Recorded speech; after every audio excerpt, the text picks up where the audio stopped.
Él había creado un reino espiritual, pero luego creó un reino físico y a nosotros también con un cuerpo físico para que nosotros pudiéramos gobernar sobre esta tierra. Dios nos ha hecho reyes. Ese fue el diseño, el deseo de su corazón y el diseño para nosotros. Por eso es que el hombre, a través de toda la historia, ha tratado de subyugar la naturaleza, ¿no? Los grandes inventos nos hablan de ese dominio, de ese gobierno que el hombre está desarrollando en la naturaleza, ¿no? Sobre los aires, sobre los mares. Pero Dios no solo quería que el hombre reinara sobre la creación y utilizara los recursos de la creación, porque eran para que el hombre pudiera vivir en todo bienestar, en toda dicha, en toda felicidad, para que no tuviera ninguna necesidad. Por eso Dios puso todos los recursos que hay. Si no, imagínense qué podría hacer el hombre sin los metales, por ejemplo. Si no pudiera sacar plástico, hacer el plástico. Todo está allí. El hombre tenía solo que utilizar esos recursos. Y el Señor quería que reinase, gobernase. La palabra reinar significa gobernar. Pusiera orden sobre toda la creación. Pero también el Señor quería que reináramos sobre nuestras propias vidas, que gobernáramos nuestra propia vida. Por supuesto, Él sabía que para que pudiéramos gobernar nuestra propia vida, nosotros necesitábamos tener algo que fuera común a Él. Y eso algo común a Él era que fuéramos su imagen y su semejanza. Porque Dios sí reina y gobierna sobre todo lo que Él hace. Sobre su propia vida, el Señor gobierna. Él no está a expensa de que si sucede algo, Él ya sale fuera de control. No, Dios tiene sobre control todas las cosas. Entonces Dios quería que el hombre también gobernara sobre su propia vida, pero sabía que el hombre necesitaba ser imagen y semejanza de Dios, necesitaba tener el espíritu, como Dios es espíritu, Él también tenía que tener un espíritu, y también para que pudiera entender cómo gobernar su propia vida, qué leyes Dios había creado para que cada ser humano pudiera gobernar sobre su propia vida. Entonces Dios dio su Espíritu Santo para ayudarnos a vivir de manera en que podamos gobernar nuestra vida, y Dios también dio su constitución, empezó a revelar su voluntad, primero en forma oral y luego en forma escrita, para que nosotros sepamos cómo se gobierna cómo Dios gobierna este universo y cómo nosotros gobernar nuestra vida por medio de su palabra y de su Espíritu. Si usted escoge otra forma de gobierno, mire, las leyes de Dios no van a cambiar por usted. No crean que Dios es un Dios que cuando alguien hace una pataleta, entonces, ya, te voy a dar lo que quieres. No, Dios no es así. A usted le puede dar las pataletas que quiera y el Señor no va a cambiar. Porque una de las características de Dios es que Dios es inmutable. Él no cambia. Nosotros cambiamos, pero Él no cambia. Él sigue siendo el mismo ayer, hoy y por los siglos de los siglos. El que tiene que cambiar es usted. El que tiene que cambiar soy yo.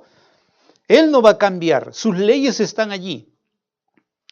Entonces, para poder vivir la vida que Dios de antemano diseñó para nosotros, una vida de gloria, una vida de poder, de dominio, de reinado, necesitamos ser gobernados por el Espíritu y por la palabra de Dios.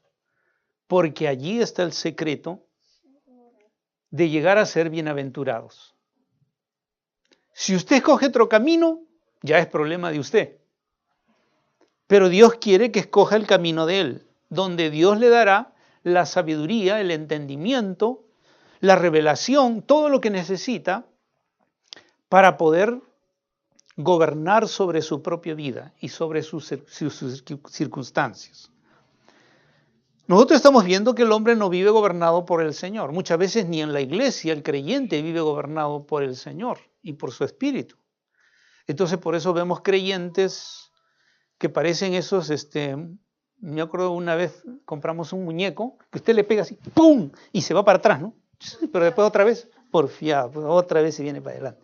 Muchos creyentes son porfiados, ¿no? No aprenden de la vida, de sus desgracias, de sus errores. Entonces son como que las desgracias y los errores los golpean, ¿no? ¡Pac! Y pero otra vez vuelve, otra vez el golpeado. Pero Dios no quiere eso. Dios nos quiere dar sabiduría. La palabra es sabiduría. Es sabia para que nosotros sepamos cómo vivir sobre esta tierra y podamos obtener todos los beneficios y bendiciones de Dios. Y por eso está su palabra y su Espíritu Santo. Entonces, eso nos permitirá a nosotros gobernar sobre nuestra vida, ¿no? Gobernar sobre la mente, gobernar sobre las emociones, gobernar sobre la voluntad, nuestras decisiones, tener capacidad de gobernar nuestras circunstancias, que las circunstancias no nos desplomen, no nos arruinen, ¿no es cierto? Sino que nos levantemos por encima de toda la adversidad en nuestra vida, como Job, ¿no? Como Job. Que aunque venga la desgracia que venga, decimos Jehová dio y el Señor quitó, sea el nombre del Señor bendito. Eso es el rey. Estaba gobernando sobre todo, aún sobre su familia, sus bienes.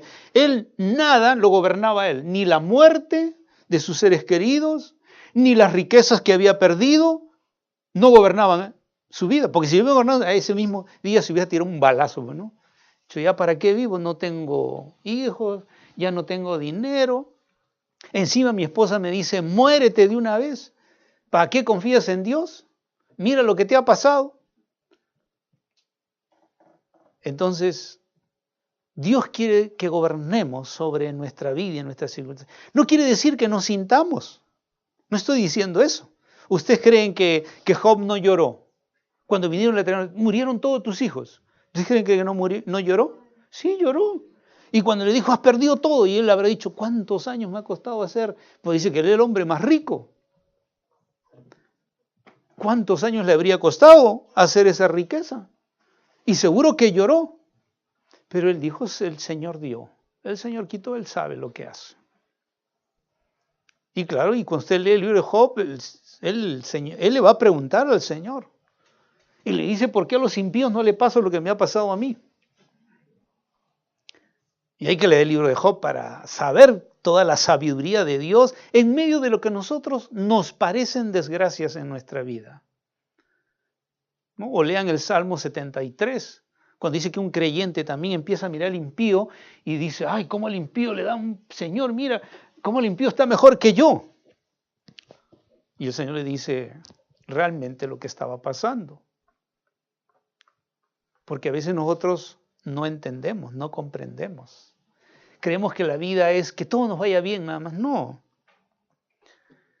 Aprendemos en medio de las dificultades y las pruebas. Ahí nos hacemos fuertes. Nos duele, pero nos hacemos fuertes. Aprendemos. Aprendemos de la vida. Ahora, dentro de ese reinado que el Señor nos ha dado, o sea, como ciudadanos del reino, cuando ya tú vienes a Cristo y entregas tu vida al Señor, el Señor te quiere revelar su presencia a través del Espíritu Santo y te quiere revelar cómo tú puedes alcanzar las promesas de Dios en el presente y en el futuro. Y entonces el Señor habla de muchas relaciones que Él establece con nosotros. Una relación es que Él nos hace hijos suyos. Otra relación es que nos ha hecho sacerdotes y nosotros estamos bajo el reinado del Señor también. Otra relación es que nosotros somos sacerdotes.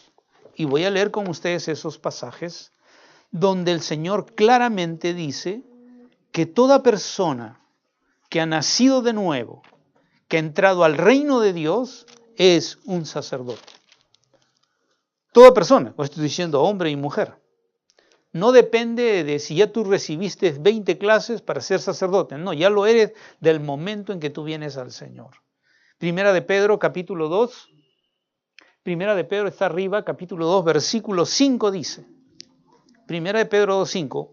también ustedes como piedras vivas sean edificados como casa espiritual para un sacerdocio santo. Dice ustedes. ¿Y a quién le está hablando el Señor? A la iglesia. ¿Y qué le dice a la iglesia? Ustedes están siendo edificados para ser sacerdotes santos. Y luego en el versículo 9, más abajito, el Señor le dice nuevamente a la iglesia, ustedes son linaje escogido, real sacerdocio, nación santa. Real sacerdocio. O sea, no solamente sacerdotes, sino real, reyes y sacerdotes. Ustedes son reyes y sacerdotes. Ahora, si usted no le quiere creer a Dios, otra vez es problema de usted. Pero créale, porque hay beneficios. Estos son beneficios para los ciudadanos del reino de los cielos, ser sacerdotes. Porque si usted no se mira como un sacerdote, entonces usted va a ser gobernado por otra persona, por el de sotana, negra, con cintillo blanco por acá. O con el que usa su tremenda mitra en la cabeza, ¿no? Por ellos va a ser gobernado. Pero el Señor quiere que usted sepa que es realmente un sacerdote. Le voy a seguir leyendo los pasajes que hablan que el creyente es un sacerdote. Cuando vamos al libro de Apocalipsis, en el capítulo 1, también está la cita arriba, Apocalipsis 1, versículo 6, dice, e hizo de nosotros, está hablando a la iglesia, e hizo de nosotros, dice el apóstol Juan, e hizo de nosotros un reino y sacerdotes para Dios. Eso es lo que el Señor nos ha hecho. Un reino de reyes y sacerdotes para Dios. Apocalipsis 1:6. Otra vez Dios diciendo que todo ciudadano del reino es un sacerdote, un rey y un sacerdote. Ahora, si usted no se considera rey, también hay otro problema, porque entonces no va a vivir como rey. Apocalipsis capítulo 5, versículo 10. Y ahí también está, Apocalipsis 5:10 dice, y los ha hecho un reino y sacerdotes para nuestro Dios y reinarán sobre la tierra. Y nos ha hecho un reino y sacerdotes para nuestro Dios y reinarán sobre la tierra. Reyes y sacerdotes. Ahora, cuando dice nos ha hecho, eso es tiempo presente. Y reinarán sobre la tierra, eso sí es tiempo futuro. Pero el ya ser un reino de reyes y sacerdotes, ya lo ha hecho. El acto de reinar sobre la tierra, que es otra cosa, no es del reino que estamos hablando, o sea, hay un reino presente y hay un reino futuro. El reino presente está en el corazón de aquellos que son ciudadanos del reino de los cielos. Ahí se manifiesta el reino de Dios, ahí se manifiestan las promesas, las bendiciones, se manifiesta Dios en su carácter, en su naturaleza, en nuestra vida. Y el reino está allí. Pero cuando la Biblia dice que reinaremos sobre la tierra, está hablando del reinado de Jesucristo cuando Él venga en su segunda venida y Él sea Rey de reyes y Señor de señores sobre la tierra. Allí también dice que el creyente va a reinar con Él. Y eso está en Apocalipsis 26. Si vamos a Apocalipsis 20, versículo 6 dice, bienaventurado y santo es el que tiene parte en la primera resurrección, la muerte segunda no tiene poder sobre estos, sino que serán sacerdotes de Dios y de Cristo y reinarán con Él por 1000 años. Ahí está. Que va a llegar un día en que usted y yo vamos a gobernar sobre la tierra por 1000 años. ¿Y después qué pasa? Vamos a gobernar por siempre y jamás, porque vendrá el reino eterno del Señor. O sea, la historia de esta humanidad le falta algunas cosas que todavía por cumplirse según la revelación que Dios nos ha dado en el libro de Apocalipsis. Esa revelación es que al igual que en los tiempos antiguos, se va a levantar un reino, se va a levantar un gobierno a nivel mundial.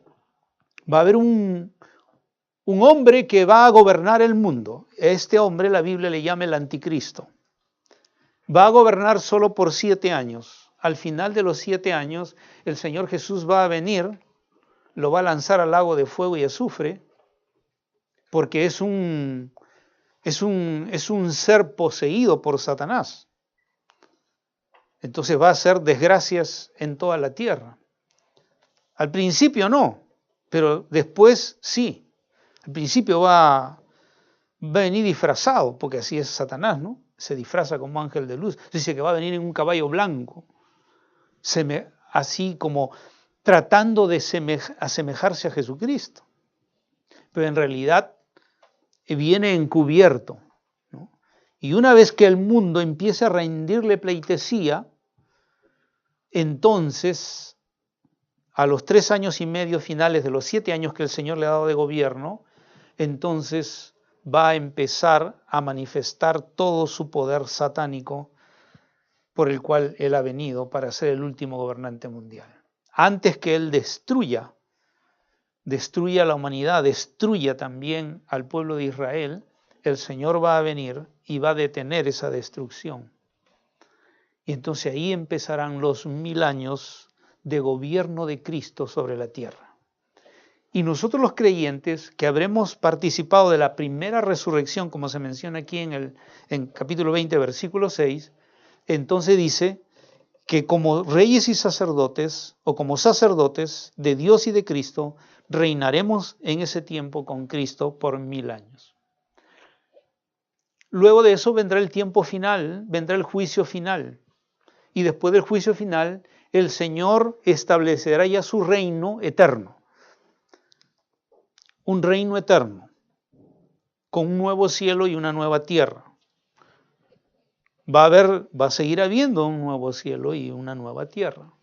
Dios la va a transformar, pero va a seguir habiendo. Y en esa tierra también reinaremos por siempre. La Biblia habla eso en el capítulo 21 de Apocalipsis, en el versículo 5. 21:5 dice, y ya no habrá más noche. Cuando venga el Señor haga el nuevo cielo y la nueva tierra, ya no habrá más noche. 21:5, ya no habrá más noche. No tendrán necesidad de luz de lámpara ni de luz de sol, porque el Señor Dios los iluminará y reinarán por los siglos de los siglos. En el capítulo anterior gobernarán por 1000 años, pero luego gobernarán por los siglos de los siglos. El reino eterno de nuestro Dios. Así que un día todos estos gobiernos que tenemos hoy día, todos los partidos políticos que tenemos hoy día, van a desaparecer. Y el único gobierno que va a quedar sobre la tierra, una tierra nueva, es el reino de nuestro Señor Jesucristo y nosotros reinando con Él eternamente. Entonces, por eso yo no quiero cambiar por ningún gobierno de este mundo. No quiero cambiar el reino de Dios por ningún, porque ¿de qué me sirve tener poder en un reino ahora cuando puedo tener uno que es para siempre? No voy a canjear un pedazo de pan por un baguette, pues hermanos, ¿no es cierto? Tendría que ser muy tonto para hacerlo. No cambiaría un pan de tropa por una migaja. Entonces, por eso es que quiero vivir de acuerdo a la voluntad de Dios, porque sé que hay algo eterno que viene. ¿No? Y la prueba de eso es nuestro Señor Jesucristo. Mahoma está en su tumba, Buda está en su tumba, Alá, todo Confucio y todos los grandes fundadores de religión están en sus tumbas. Pero Cristo ha resucitado. Entonces por eso su reino es eterno, pues, porque solo Él ha resucitado. Sí, ahorita hay gente que dice, no, que eso es mentira y todo, pero ¿y la historia? Porque hay un antes y después de Cristo. Claro, el hombre siempre, desde que murió Cristo y resucitó, se creó una historia de que realmente no había resucitado, que lo habían robado, y etcétera, etcétera, ¿no? Pero lo cierto es que Cristo ha resucitado. Entonces, ¿qué no es ser un sacerdote? Nosotros tenemos una idea del sacerdocio. Y yo quiero que ustedes no tengan la idea de lo que no es el sacerdocio. Porque usted dice sacerdote, entonces imaginan, en el mejor de los casos, imaginan de un sacerdote en la Biblia, ¿no? El sacerdote con sus vestiduras también, ¿no? Sus vestiduras bien bonitas. Y haciendo sacrificios, ¿no? Degollando animales, etc. Entonces, quiero decirle lo que no es primero un sacerdote. En primer lugar, en la revelación de Dios ahora en el Nuevo Testamento, un sacerdote no es una clase separada del resto del pueblo de Dios, hablando de la iglesia. Somos sacerdotes, sí, pero no somos una clase separada del resto. O sea, cuando la gente viene a la iglesia, piensa que el pastor es un sacerdote, como en la iglesia católica. Es decir, por ejemplo, él quiere que el pastor ore por él, porque él tiene la idea de un sacerdote católico. Él piensa que él no puede orar, él necesita un intermediario, y el intermediario es el sacerdote católico. O el intermediario es la imagen, ¿no? O como algunos dicen, ¿no? Que el hijito tiene que pedirle permiso a la mamá, o sea que Jesús tiene que pedirle permiso a la Virgen María. O sea, tienen una idea totalmente equivocada que el Señor no ha enseñado en ninguna parte de su palabra. En el Antiguo Testamento, sí, como vimos la semana pasada, Dios estableció que hubieran sacerdotes, pero un grupo de sacerdotes, ¿no? Dentro de todo el pueblo. Pero no porque eso el Señor lo quisiera. El Señor les dijo, todos ustedes como nación van a ser reyes y sacerdotes. Y el Señor les dijo, ustedes van a ser. Entonces le dijo, les voy a dar mi ley, y esta va a ser mi ley para ustedes, a todos ustedes. Estos 10 mandamientos van a ser mi ley para toda la nación, y toda la nación va a ser sacerdotes, reyes y sacerdotes. Éxodo 19:6 dice eso. Pero cuando Moisés subió a traer los 10 mandamientos, y como fue por 40 días, la gente no quiso esperar, y empezaron a hacer un ídolo, y empezaron a hacer sacrificios ahí a ese ídolo. Y entonces hicieron lo malo delante del Señor. Y el Señor le dijo, por cuanto ustedes han pecado y por cuanto ustedes no han honrado lo que yo les dije que ustedes iban a hacer, entonces ya no van a ser todos sacerdotes. Solamente una familia va a ser sacerdote, la tribu de Leví. Y Dios le quitó el sacerdocio por eso. Pero inicialmente Dios quería que todos fueran sacerdotes.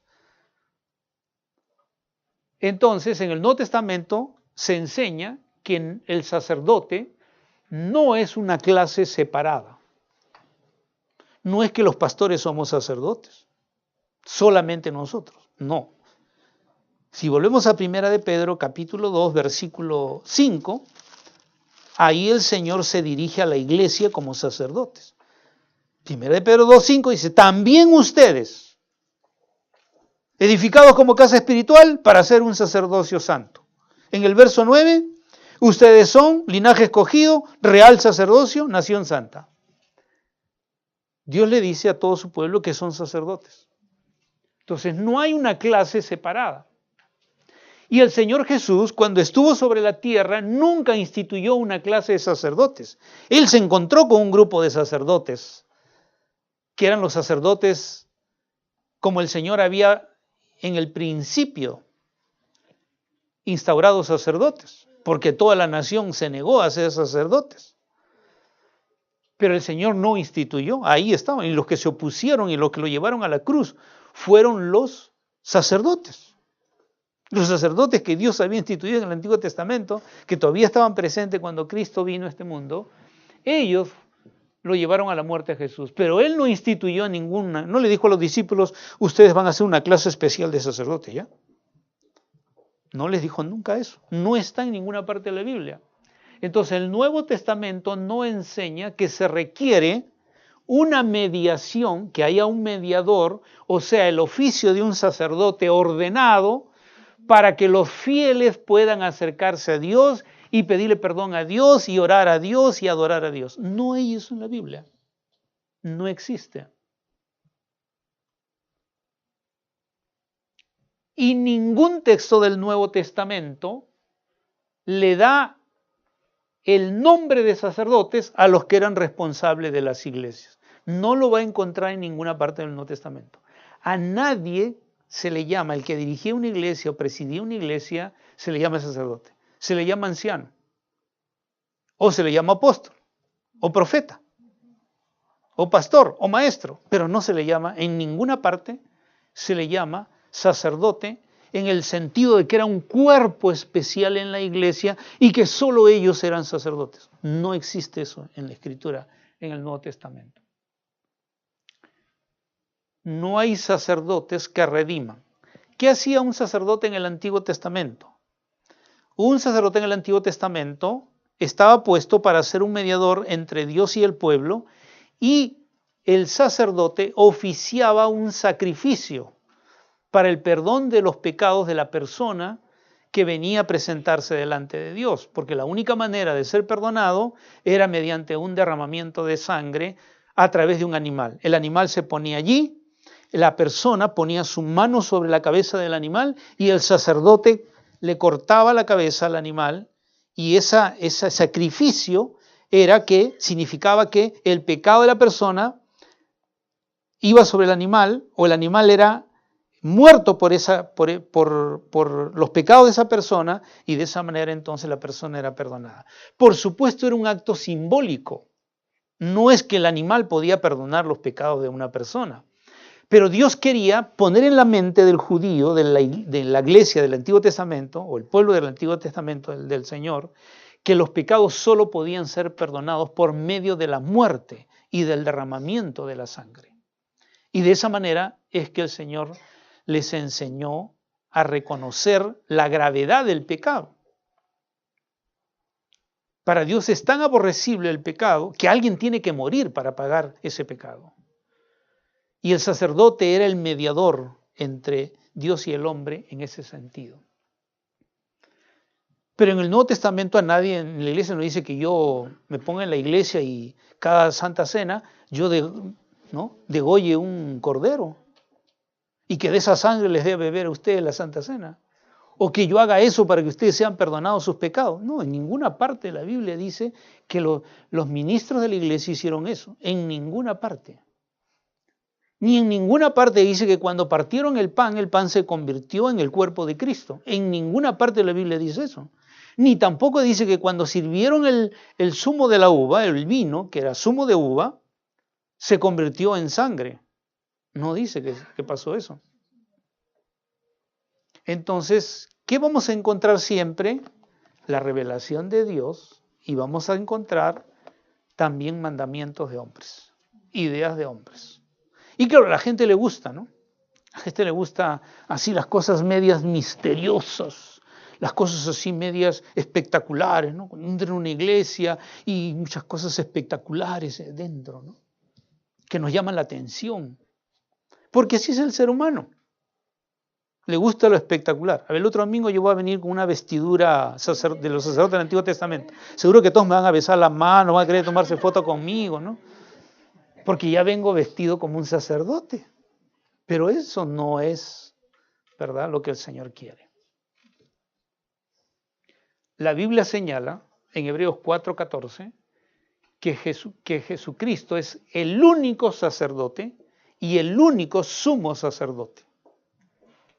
No solamente es el único sacerdote en la iglesia, sino que es el único sumo sacerdote. Es decir, cuando la Biblia habla en 1 Timoteo 2:5 acerca de Jesús, dice que Él es el único mediador. ¿Qué era un sacerdote? Un mediador entre Dios y los hombres. ¿Quién es el único mediador según la revelación de Dios en el Nuevo Testamento? Jesucristo es el único mediador entre Dios y los hombres, y no le asignó a ninguna otra persona esa tarea. No existen mediadores como presentando en sacrificio los pecados de las personas. No existe ese tipo de mediadores. Jesucristo es el único mediador para ser perdonados por nuestros pecados. Entonces, en el Nuevo Testamento el único sacerdote y el único sumo sacerdote es el Señor Jesucristo. Sumo quiere decir el sacerdote principal. O sea, Él es ambas cosas. Es sacerdote, es el único mediador para ser salvo, porque no hay otro, dice la Biblia, ¿no? No hay otro nombre en el cual podamos ser salvos, sino por medio de Jesucristo. Ya no puede ser por ningún animal. Por eso esa religión de los israelitas es un fraude tremendo. Porque le están haciendo creer a la gente que todavía se pueden hacer sacrificios. Cuando la Biblia dice claramente que Jesucristo fue el sacrificio y el sacrificio perfecto y de una vez para siempre. El libro de Hebreos, lea el libro de Hebreos y ahí lo va a encontrar explicado de una maravilla. Ahora, miren lo que hacía un sacerdote. Voy a pedirle a Daniel que nos ponga la figura de cómo ministraba un sacerdote en el Antiguo Testamento. ¿Ya? Este es el tabernáculo. El tabernáculo fue antes del templo, es decir, el lugar que Dios ordenó para que se le adorara al Señor. Ahí está la puerta, ¿no? Ahorita vamos a entrar. Lo primero que encontraba al entrar al tabernáculo era el altar del sacrificio. Este es el altar, ahí se hacían los sacrificios. Era lo primero que encontraba la persona que entraba al tabernáculo para adorar al Señor. Y el sacerdote ya estaba parado allí para recibir el animal y hacer el sacrificio. Entonces, una de las cosas que hacía el sacerdote era ser un intermediario entre Dios y los hombres, ofreciendo sacrificios ordenados por Dios, no por el hombre, ordenados por Dios para el perdón de sus pecados.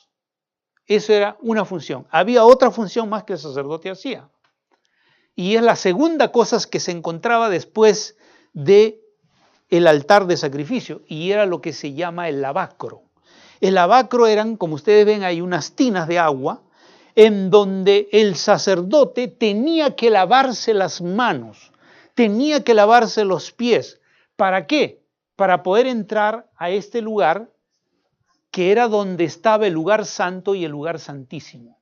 Este es el lugar santo. Si un sacerdote primero no se lavaba las manos y los pies, entraba aquí y moría. Así entrando nomás.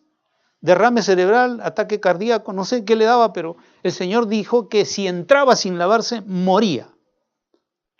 Entonces, eso significa de que para poder ministrar tenía que estar santo. Tenía que estar en santidad, si no, él no podía ministrar como sacerdote. Recién, una vez que estaba santo, o sea, el lavacro recordaba eso, entraba al lugar santo. Este es el lugar santo. Y aquí estaba la mesa de los panes que el Señor había ordenado, símbolo de que el sacerdote tenía que comer los panes. No solo de pan viviría el hombre, sino de toda palabra que sale de la boca de Dios. Símbolo de que el sacerdote tenía que comer la palabra. Porque el Señor Jesús dijo, yo soy el maná que descendió del cielo. Entonces el sacerdote tenía que entrar para comer la palabra. Pero también había un altar aquí donde se quemaba incienso. Y en ese altar se hacían las oraciones. El sacerdote hacía oración allí al Señor, intercedía delante de Dios. Y luego había este candelabro que simboliza, que era la única luz que alumbraba en ese lugar. Fuera de esa luz, nada alumbraba en ese lugar.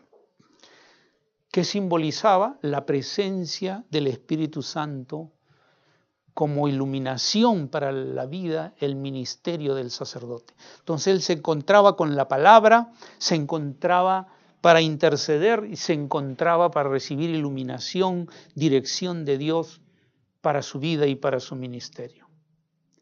Pero solo el sumo sacerdote, no los sacerdotes, sino el sumo sacerdote, que era uno, una vez al año, después de haber hecho sacrificios por todo el pueblo y por él mismo, podía entrar a otro lugar que había detrás. Ese otro lugar era el lugar santísimo. Solo el sumo sacerdote, una vez al año, después de haber hecho el sacrificio y haberse purificado, entraba al lugar santísimo donde estaba el arca del pacto, que era la presencia de Dios. Si el sumo sacerdote, y la ley de Dios indicaba que el sumo sacerdote tendría que entrar con unas cadenas y unas campanillas en los pies, en sus trajes. ¿Por qué?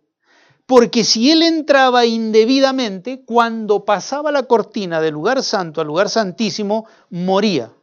Y como nadie podía entrar, nadie, porque le pasaba lo mismo, moría, entonces las campanillas hacían que los sacerdotes oyeran que él estaba dentro. Si no escuchaban las campanillas, entonces, y entraban con unas cadenas, entonces si moría el sumo sacerdote por haber hecho incorrecto al presentarse en la presencia de Dios, entonces los sacerdotes entraban al lugar santo y lo jalaban con las cadenas, porque si ellos entraban al lugar santísimo, morían también. Porque nadie podía entrar, según la ordenanza de Dios, solamente el sumo sacerdote y una vez al año. Ahora, miren, ya no hay sacerdotes que hagamos sacrificios en el Nuevo Testamento, sacrificios de degollar animales, como hacen los israelitas. Ya no hay, eso se acabó. Cristo cumplió todo eso. Él fue el sumo sacerdote, Él se ofreció a sí mismo por todos nuestros pecados. Él fue el sacrificio. Pero sí, como sacerdotes, para cumplir nuestro ministerio sacerdotal que Dios nos ha dado, tenemos que ser santos. Por eso el abacro simbolizaba eso. También el Señor quiere que nosotros entremos al lugar santo y al lugar santísimo. ¿Qué debemos hacer para ministrar como sacerdotes? ¿Qué hacía el sacerdote en el lugar santo? Comía la palabra. El pan, símbolo de comer la palabra, alimentarse de la palabra. Un sacerdote tiene que alimentarse de la palabra. Segundo, un sacerdote es un intercesor. Símbolo de la intercesión, es un intercesor. Un sacerdote tiene que estar lleno del Espíritu Santo. Y un sacerdote, o por medio de Jesucristo como un sacerdote, podemos entrar al lugar santísimo y estar en la misma presencia de Dios.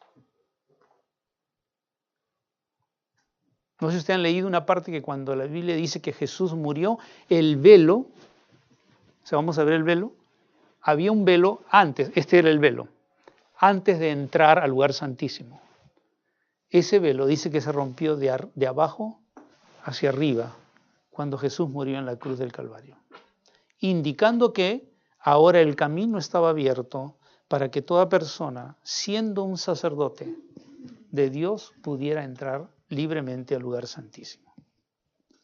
¿Ya? Vamos a recordar eso. Vamos a recordar eso ahora en la lámina que sigue del bosquejo del libro. ¿Qué significa ser un sacerdote entonces en el Nuevo Testamento? Tiene características del Antiguo, menos la de hacer sacrificios de animales por el pecado de la gente. Pero sí es una persona que está en Cristo.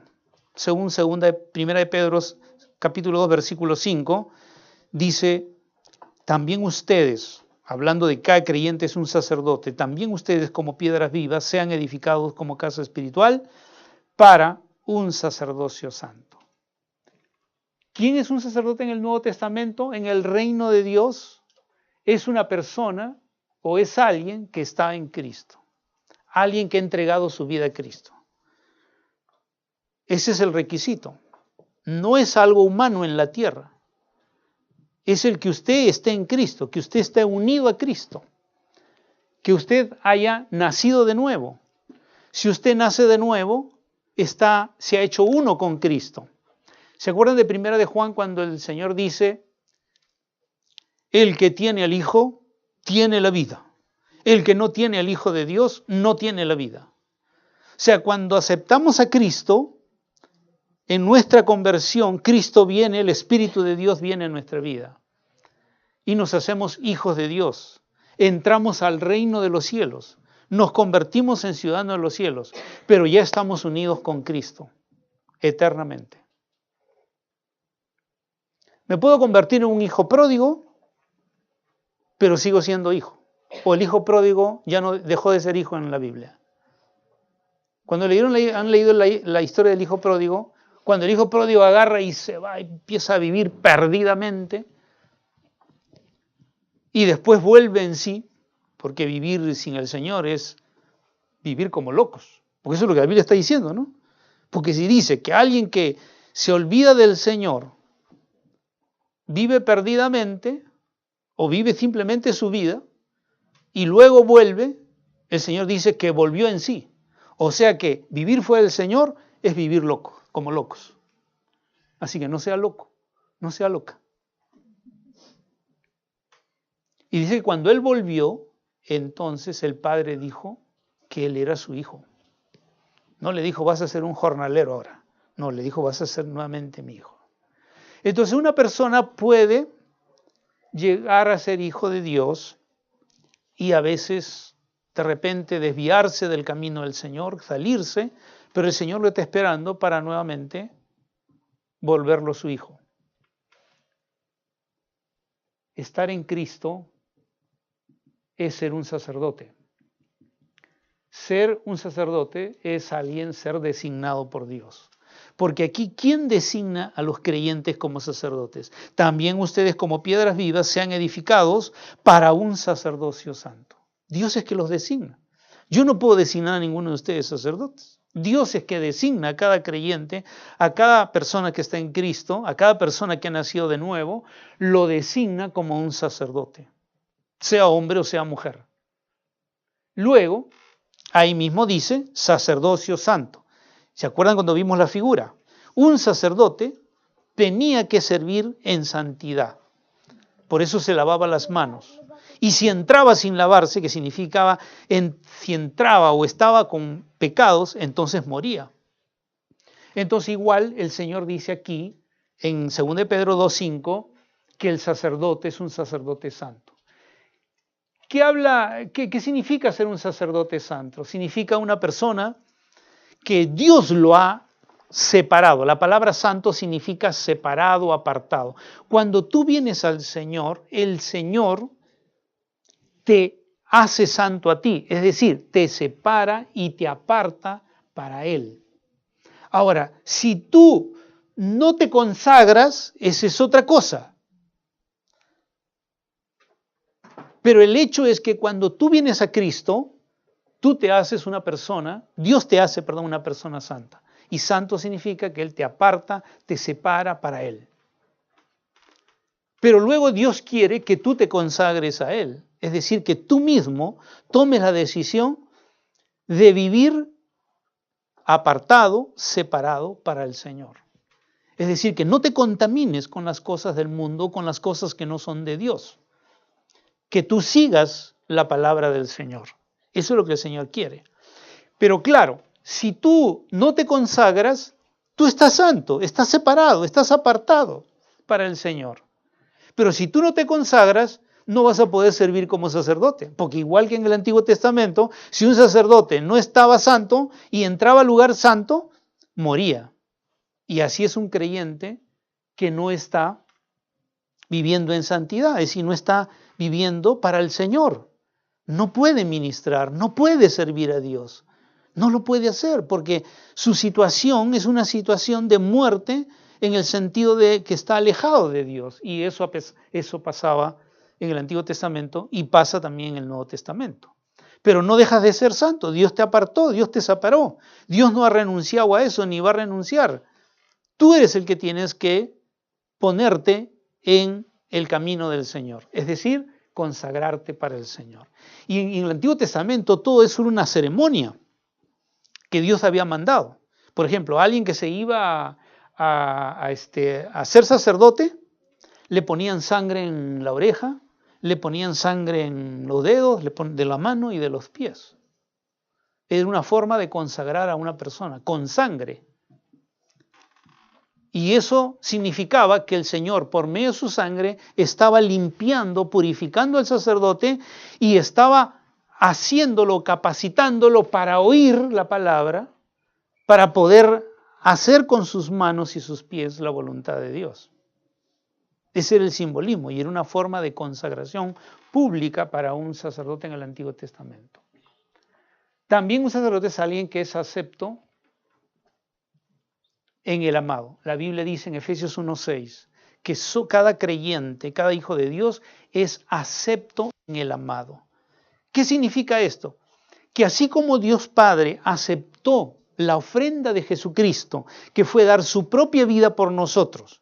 ¿Cómo sabemos que la aceptó? Porque el Señor resucitó. Si el Señor no hubiera resucitado, significaría o habría significado que el Padre no habría aceptado la ofrenda de Cristo. Pero como la ofrenda de la vida de Cristo fue una ofrenda santa y pura porque no pecó el Señor, entonces el Padre aceptó esa ofrenda, ese sacrificio y lo levantó de entre los muertos. Y ahora el Señor entonces pudo ascender y sentarse al lado del Padre, como dice la Escritura. Cristo se sentó al lado del trono del Padre en el cielo. Y eso significa que Dios aceptó la ofrenda de Cristo. Pero muchas veces nosotros no entendemos que la Biblia dice que lo que Dios aceptó de Cristo también lo acepta de los que han creído en Cristo. Por ejemplo, cuando tú crees en Cristo, la Biblia dice que Dios te hace morir con Cristo. Y que cuando tú aceptas a Cristo, el Señor dice en su palabra que Él te hace resucitar con Cristo. Es decir, que te da una vida nueva. Te desliga de tu vida pasada y te da una vida nueva. Pero también dice en Efesios 1:6 que el Señor también te acepta. Que así como aceptó a Jesucristo y lo sentó a su lado, también a ti te acepta para que seas un sacerdote de Él. Y eso no depende de ti, si tú hiciste algo o no hiciste. Eso depende de que tú hayas venido al Señor y el Señor haya hecho esa obra de gracia en ti. De darte algo que tú no lo mereces, pero que el Señor en su amor quiere darlo a aquellos que han confiado en Cristo. Aceptarlos como personas amadas. Y Dios por eso nos da el sacerdocio, porque nos hace como sus amados. 5. Es alguien que tiene libre y directo acceso a Dios en todo tiempo. Un sacerdote en el Antiguo Testamento hacía eso. Tenía acceso a Dios. En el libro de los Hebreos, voy a leerle las citas, en el capítulo 4, en el versículo 14 al 16, dice así: Teniendo pues un gran sumo sacerdote, que trascendió los cielos, Jesucristo, el Hijo de Dios, retengamos nuestra fe, porque no tenemos un sumo sacerdote que no se pueda compadecer de nuestras flaquezas, sino uno que ha sido tentado en todo con nosotros, pero sin pecado. Por tanto, dice, acerquémonos con confianza al trono de la gracia para que recibamos misericordia y hallemos gracia para la ayuda oportuna. Dios nos invita a acercarnos directamente al trono de su gracia. Eso es lo que el Señor quiere. Y en el capítulo 10, vale la pena ese versículo, también el 19, donde dice: entonces, hermanos, puesto que tenemos confianza para entrar al lugar santísimo, está hablando al creyente, tenemos confianza de entrar al lugar santísimo por la sangre de Cristo, por un camino nuevo y vivo que Él, Cristo, inauguró para nosotros por medio de su carne. Verso 21, y puesto que tenemos un gran sacerdote sobre la casa de Dios, acerquémonos con corazón sincero, en plena certidumbre de fe, teniendo nuestro corazón purificado de mala conciencia y nuestro cuerpo lavado con agua pura. Una semejanza de lo que hacía el sacerdote en el Antiguo Testamento: limpiarse, purificarse, pero libre acceso a la entrada de la presencia de Dios. Tú y yo como sacerdote no necesitamos un mediador. Somos sacerdotes de Dios y podemos entrar libremente a la presencia del Señor. Ahora, un sacerdote en el Nuevo Testamento es alguien que ha sido ungido con el Espíritu Santo. Cuando una persona iba a ser, se le iba a dar el sacerdocio, la Biblia dice que se le ungía con aceite como símbolo de que el Espíritu Santo iba a venir sobre ese sacerdote para que ese sacerdote pudiera ministrar. Es decir, nadie podía ser sacerdote si no tenía el Espíritu de Dios sobre él.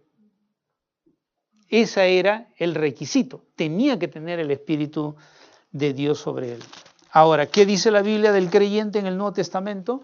Que cuando nosotros creímos en el Señor, recibimos el Espíritu Santo. ¿Para qué? Para poder ser sacerdotes. Porque un sacerdote no podía servir si no tenía el Espíritu Santo. En 1 de Juan capítulo 2, versículo 20 dice, pero ustedes tienen la unción, son ungidos del Santo, y todos ustedes lo saben. El Señor le dice así a la iglesia. Pero ustedes tienen la unción, son ungidos del Santo, y todos ustedes lo saben. ¿Se dan cuenta entonces que la Biblia señala que el creyente tiene la unción del Espíritu Santo? Esto es la presencia del Espíritu Santo en su vida. ¿Para qué? No solamente para que el Espíritu Santo lo guíe, lo dirija, le ayude, sino también él pueda servir al Señor. Ese era el requisito en el Antiguo Testamento, también lo es en el Nuevo. Y es alguien que tiene comunión íntima con Dios, porque puede entrar al lugar santísimo, como hemos visto en el punto 5. Por ser sacerdotes, como en el Antiguo Testamento, podemos tener una relación de comunión íntima con el Señor. Ese es uno de los beneficios de ser un sacerdote para el Señor, entrar a una relación íntima con el Señor. Y finalmente, un sacerdote es alguien que ofrece sacrificios espirituales a Dios. Sí ofrece sacrificios, pero son sacrificios espirituales. Vamos a ver en qué consiste un sacrificio espiritual.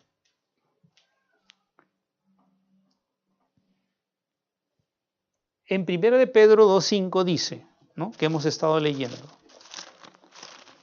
Volviendo a 1 de Pedro 2.5 dice, para que sean edificados como casa espiritual, para un sacerdocio santo, y luego dice, como sacerdotes santos, para ofrecer sacrificios espirituales aceptables a Dios por medio de Jesucristo. Entonces, ¿qué hace un sacerdote? Tú y yo, ¿qué es lo que hacemos? Sacrificios espirituales. Hay dos palabras allí que tenemos que entenderlas. La palabra sacrificio significa el acto de ofrendar, hacer una ofrenda. Es aquello que es ofrecido, eso es un sacrificio. Cuando tú haces una ofrenda, eso es un sacrificio. Cuando tú ofreces algo específico, eso es un sacrificio. Lo que tú ofreces es un sacrificio. Cuando tú lo ofreces a Dios, es una ofrenda o es un sacrificio específico. Y una ofrenda significa traer, ofrecer, dar, presentar. Eso significa ofrenda en la Biblia. Es un estudio de la palabra etimológicamente como se usa en el griego en la Biblia. Esto quiere decir entonces que hacer sacrificios significa traer, ofrecer algo específico, dar algo específico al Señor. No dice qué, solamente dice que traigas a Dios, ofrezcas a Dios, des a Dios algo específico. Eso es sacrificio. Pero en segundo lugar, dice que ese sacrificio debe ser espiritual. Es decir, cuando Dios nos hizo cuerpo, alma y espíritu. El cuerpo y el alma nos permiten comunicarnos con el mundo exterior. Pero el espíritu que Dios puso en nosotros nos permite comunicarnos con Dios. Tú en el alma te puedes comunicar con cualquier persona, pero no con cualquier persona te puedes comunicar con el espíritu. Tienes que tener el espíritu, o el espíritu estar activo en ti. Ahora, ¿qué dice la Biblia cuando una persona no conoce a Cristo? Dice que su espíritu está muerto. O sea, no tiene capacidad para comunicarse con Dios, ni tiene capacidad para comunicarse con el que tiene el espíritu vivo en él. Estaba hablando del espíritu humano. Entonces, un sacrificio espiritual es de una persona que tiene viva su espíritu humano está vivo. Es decir, es una persona que ha nacido de nuevo. Pero además de tener su espíritu humano vivo, es una persona que está recibiendo la influencia del Espíritu Santo. Porque cuando una persona ha nacido de nuevo, tiene su espíritu está vivo, su espíritu humano está vivo, que no era así cuando no había aceptado al Señor. Y además de su espíritu estar vivo, está dirigido, guiado, influenciado por el Espíritu Santo. Entonces el Espíritu Santo te motiva a traer, ofrecer, dar al Señor. El Espíritu Santo obrando en tu espíritu. No en tu alma, porque tu alma calcula.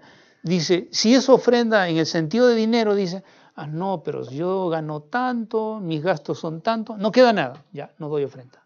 O sea, tu mente nunca va a querer ofrendar.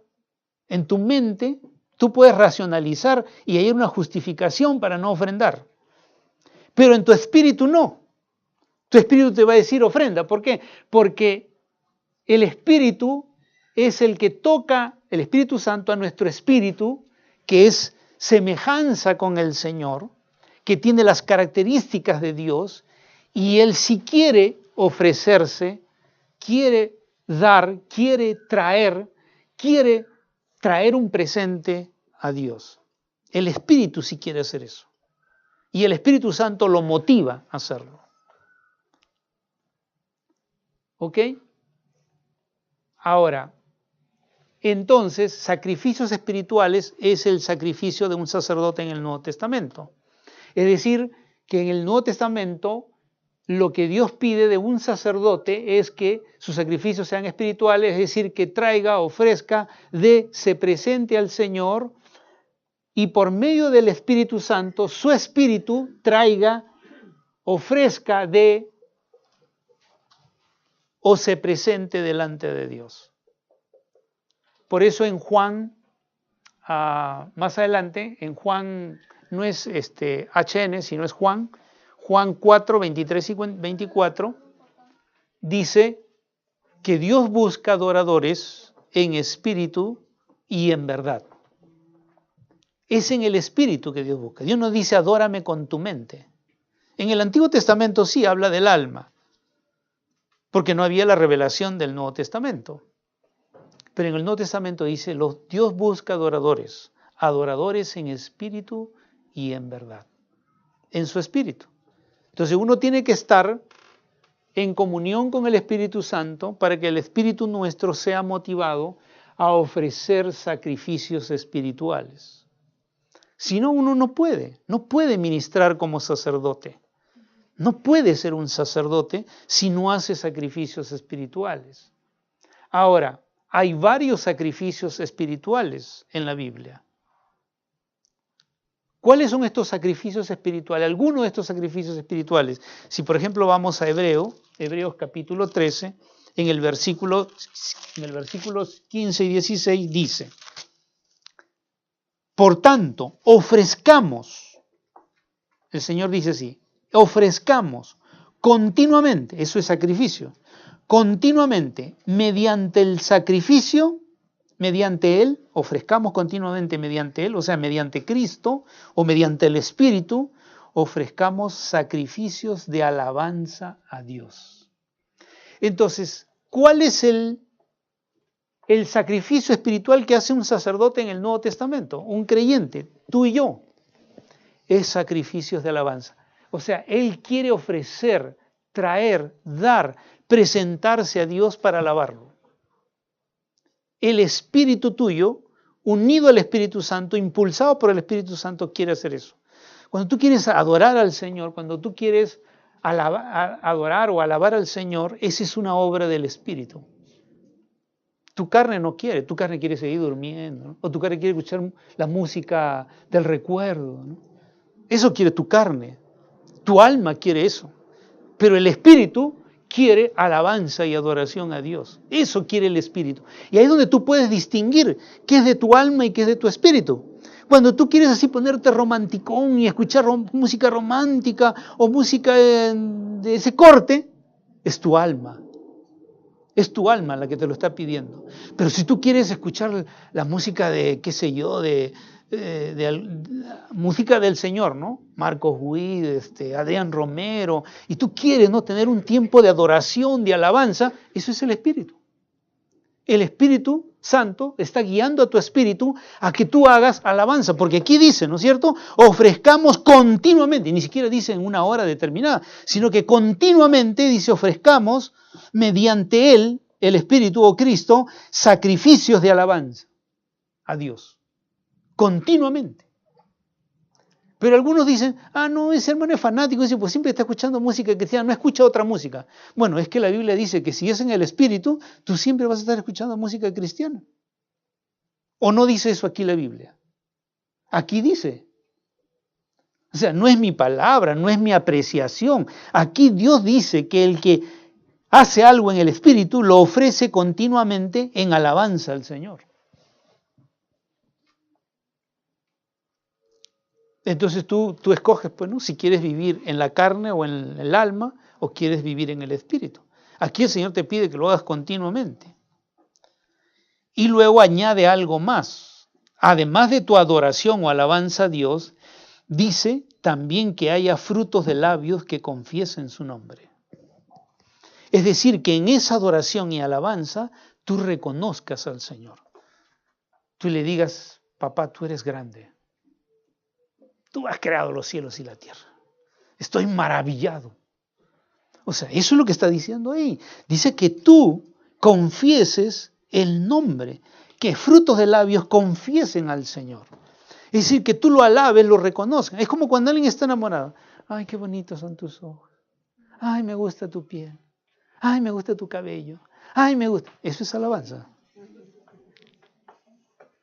Entonces, ¿cómo lo vas a alabar al Señor? También confesando cómo es Él, lo que Él es, lo que Él ha hecho, confesando, diciéndole al Señor. Eso es ser un sacerdote haciendo sacrificios espirituales. Ser un intercesor. Ya hemos visto, un sacerdote era un intercesor. Y la palabra nos enseña que todo creyente debe ser un intercesor. Todos. Por eso es que yo les digo, en la célula debe haber oración. Y si es posible, otro día de oración diferente al de la célula. Pero por lo menos en la célula debe haber oración. Debemos orar. Dice la palabra en Efesios 6, 18 y 19, con toda oración y súplica, oren en todo tiempo en el Espíritu. Y así velen con toda perseverancia y súplica por todos los santos. Entonces, nos enseña que siempre debemos orar en el Espíritu, velar perseverantemente, suplicando aún por todos los santos, es decir, por otros. No solamente orar por nosotros, orar por la vida de otros, por las necesidades de otros. La intercesión. Interceder entonces significa tratar con Dios con relación a la vida de otra persona, buscar la audiencia de Dios a favor de otra persona. Y Cristo mismo nos da el ejemplo. En Romanos 8:34 dice que Él siempre está orando por nosotros. Ahí en Romanos 8:34 dice que Cristo siempre intercede por nosotros. O sea, cuando tú oras no estás orando solo. Cristo está orando contigo. Él es intercesor por cada uno de nosotros. Sacrificios espirituales. Podríamos ver muchos más, no vamos a ver más. Pero quiere Dios que eso nos ayude a entender, en primer lugar, que somos sacerdotes del Señor. Tú no necesitas un sacerdote humano vestido de una manera especial para posibilitarte y entrar a la presencia de Dios. Y pedir por ti y pedir por otros. Tú ya eres un sacerdote. Tú no has hecho nada para merecerlo. Dios, como Padre, siendo tú su Hijo, te ha dado ese privilegio de ser un sacerdote o una sacerdote, hombre o mujer, para que tú puedas tener comunión continua con Dios, tú puedas entrar a la presencia de Dios y puedas hacer sacrificios espirituales al Señor. Eso permitirá que tú puedas crecer en tu vida espiritual. Cada cosa que Dios nos revele en su palabra de lo que somos es para que podamos crecer. Es muy diferente, ¿no? Cuando uno viene al Señor y tiene la imagen de un sacerdote católico y uno piensa que siempre tiene que estar dependiendo de otra persona. Y viene ese Señor y te dice, no, yo te he hecho ahora sacerdote, sacerdota. Tú vas a ministrarme a mí, tú tienes la libertad para entrar a mi presencia. Tú puedes interceder, pedir por ti y pedir por otras personas. Solamente quiero que seas santo. Que así como yo te he apartado y te he separado, para que seas mi sacerdote, tú también te apartes, tú también te separes de las cosas que a mí no me agradan, para que puedas servirme. Si no hacemos eso, hermanos, lógicamente no podemos sentirnos como sacerdotes. O sea, no nos percibimos como sacerdotes. Es como, digamos, que alguien, digamos que usted le dice, de pronto, ¿no? Vi eso en la televisión el otro día, de un niño que lo habían raptado a los 2 años de edad, una familia. Y la familia que lo raptó, ya habían pasado 4 años, el niño tenía 6 años, y la familia que lo había raptado, le había hecho creer al niño pues que ellos eran su mamá, que sus hermanos eran los que vivían en la casa. Era una persona con ciertas posibilidades económicas, es decir, el niño tenía su propia cama, su propio cuarto, ¿no? Con ciertas comodidades. Pasa el tiempo, el niño cumple 6 años y descubren que este niño raptado, o sea, los padres descubren que este niño, dónde estaba su niño que lo habían raptado. Y entonces de pronto, de la noche a la mañana, el niño pasa de una casa a otra casa. Pero la otra casa era una casa bien humilde, no tenía piso, no tenía paredes, o sea, una casa bien humilde. No tenían agua, creo que tampoco tenían luz. Entonces el niño, la mamá lo saca, ¿no? En una bandejita, lavarle sus manitos al niño. Un cambio total, ¿no? En este caso es el reverso, ¿no? De algo bien pasa algo menor a lo que el niño estaba acostumbrado. Y por supuesto el niño no se sentía que esa señora era su mamá ni que esa era su casa. Él sentía que su mamá estaba del otro lado y que su casa era la del otro lado. A veces pasa eso en la vida espiritual de un creyente. Dios te dice, eres santo. Y Dios te dice, no, yo no soy santo. Pero yo te he apartado, yo te he consagrado, yo te he dado una naturaleza divina, te he dado mi Espíritu Santo. Y dices, no, yo no soy santo. Claro, porque te miras a ti mismo, mira lo que tú haces y por supuesto no estás siendo santo. Pero Dios dice que te ha hecho un santo. Lo que tienes que hacer es caminar en esa dirección. Empezar a amar lo que Dios ama para también ser santo en tu manera de vivir. Y cuando Dios nos revela estas cosas, que somos sacerdotes, nos está dando nuestra identidad que tenemos ahora en Cristo. Es una identidad que Dios nos ha dado, de poder acercarnos con toda libertad a la presencia del Señor, de poder tener una comunión con Él, de poder gozar sus bendiciones, sus promesas, están allí para nosotros. Es entrar al mismo trono de la presencia de Dios. Si usted quisiera pedir algo al presidente, no podría, pero Dios dice, tú puedes entrar a mi presencia y pedirme, tú puedes interceder. Pero a veces no usamos eso, porque no nos sentimos sacerdotes. Nos sentimos todavía gobernados por un señor de sotana negra. Él nos está gobernando.